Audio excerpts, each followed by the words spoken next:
الحمد لله رب العالمين الرحمن الرحيم مالك يوم الدين إياك نعبد وإياك نستعين اهدنا الصراط المستقيم صراط الذين أنعمت عليهم غير المغضوب عليهم ولا الضالين.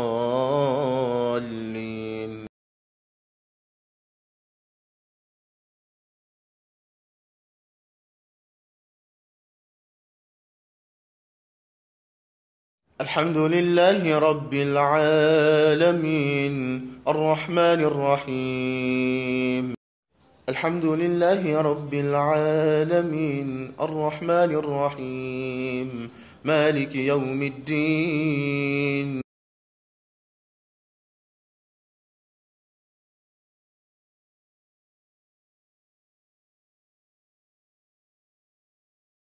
It's absolutely fine for you to imitate the recitation of a reciter that you like. However, not at the expense of your own voice.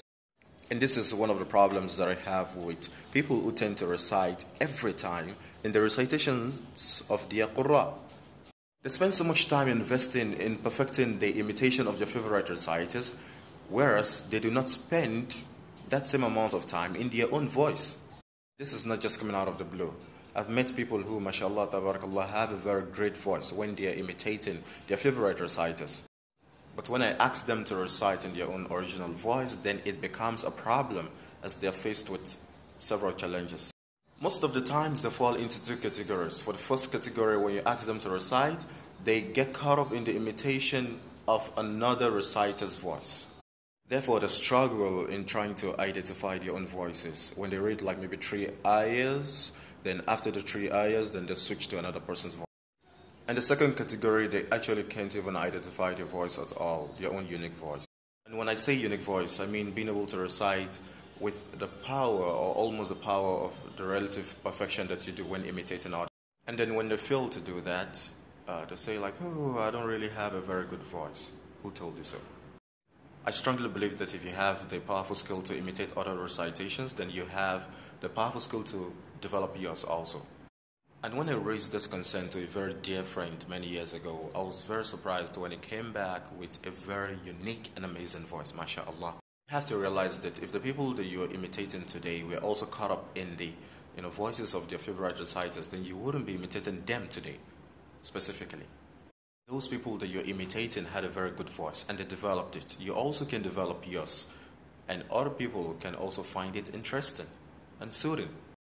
I think that the main point is don't get caught up in the amazingness of other people at the expense of realizing the amazingness of your own self. We were created by Allah not to be copies of our own selves, but to be amazing in our uniquenesses. So even though I have the little potential to imitate some of my favorite reciters, I also have the same potential to generate unique voices of mine, which varies according to my moods in the time of recitation. So, I may recite like Alhamdulillahi Rabbil Alameen Ar-Rahmanir Rahim, and in so many other ways that I have never listened or learnt it from other reciters. So, beautify the Quran with your amazing, unique voices, as well as the voices of other people that you like. This is not a ruling of any kind, and it's not an issue that we need to fight people about at all. It's just a food of thought for your own personal reflection, and you may benefit from it just like my friend many years did. Salam.